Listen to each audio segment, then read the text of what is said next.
RG Kar medical college अस्पताल में रात की ड्यूटी पर तैनात एक महिला डॉक्टर की निर्मम हत्या के कारण पूरे राज्य की स्वास्थ्य व्यवस्था ठप हो गई है।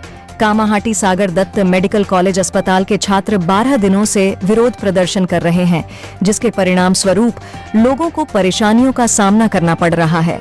क्षेत्र सहित इसके आसपास के क्षेत्रों को आपातकालीन सेवाओं से रोक दिया गया है।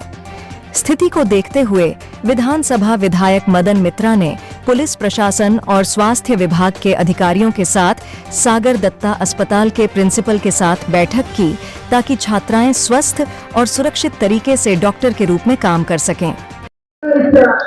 মূল যে ব্যাপারটা মেয়েটির মৃত্যুর ব্যাপারটা সেইটাই তো আমাদের কিছু বাদবাকি আদার অনেকগুলো ব্যাপার ছিল। ডাক্তারদের নিরাপত্তা, চিকিৎসা করে ফেরার সময় তাদের নিরাপত্তা, কাজ করার সময় তাদের নিরাপত্তা, তারপর ধরুন যাতে তারা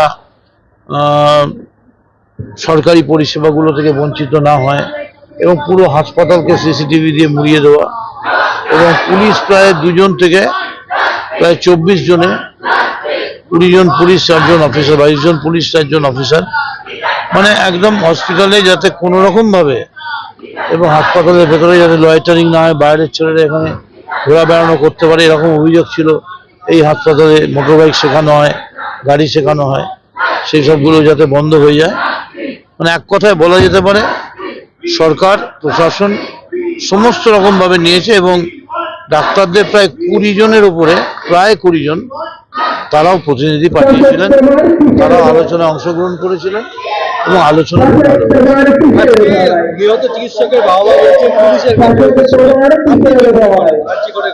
আমি এই ব্যাপারে কোনো মন্তব্য করব না। আমি চাই সত্য উদ্ঘাটিত হোক, এবং এতদিন ধরে হয়ে গেল সিবিআই কি করছে? সিবিআই তো ধরুন আমাদের থেকে সিবিআই আমি ধরেই নিচ্ছি বিরাট ব্যাপার, সারা ভারতবর্ষ তাদের এজেন্সি, তারা মুক্ত, তাদের সঙ্গে সঙ্গে একটা করে জেট প্লেন, একটা করে হেলিকপ্টার থাকে, যখন তখন জেট নিয়ে বেরিয়ে যেতে পারে। আমাদের সরকার তো একটা পুলিশ, একটা গাড়ি নিয়ে দৌড়তে হয়। দেখুন, আমাদের জুনিয়র ডক্টরদের যে অবস্থান বিক্ষোভ চলছে, যে অবস্থান বিক্ষোভ এই মুহূর্তে 14 দিনে পড়েছে, সে অবস্থান বিক্ষোভে সমাজের সমস্ত স্তরের মানুষ আমাদের সাথে এসে দাঁড়িয়েছে। তার প্রধান কারণ আমাদের এই যে আন্দোলন, তার মূল পয়েন্ট জাস্টিস। সেই জাস্টিস এখন যদিও সুপ্রিম কোর্টের বিচারাধীন, কিন্তু সেই জাস্টিস এখনো আমাদের অধরা। সেই জাস্টিস আমাদের কতদিনে আমরা পাবো, যের জন্য আমরা সবাই মিলে আজ আন্দোলন শুরু করেছি, যেখানে সাধারণ মানুষ, আপনাদেরও অনেক প্রতিনিধি যেখানে অংশগ্রহণ করছে। সেই জাস্টিসের প্রশ্নে তো আমরা এই মিটিংটা করিনি। এই মিটিংটা হয়েছিল ইন্টারনাল সিকিউরিটির বিষয়। সেখানে কিছু বিষয় এখানে উঠে এসেছে, কিন্তু আপনারা জানেন, এটা আমরা আগের বহুবার বলেছি যে সিকিউরিটি ইস্যুগুলো একদিনে সমাধান করা সম্ভব না।